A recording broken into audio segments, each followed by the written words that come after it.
Və sonunda yetişdik Allahın Beytun Nuru Kəbə evinə. Və vacib əməllərdən ən mühümü başlayır.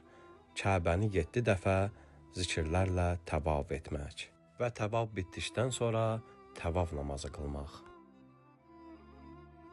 Kəbə evinin ziyarətinə gələn zəvvarlar Kəbə evini 7 dəfə təvaf etdikdən sonra və təvaf namazı qıldıqdan sonra Səfa və Mərva dağı arasında 7 dəfə səy eləyirlər.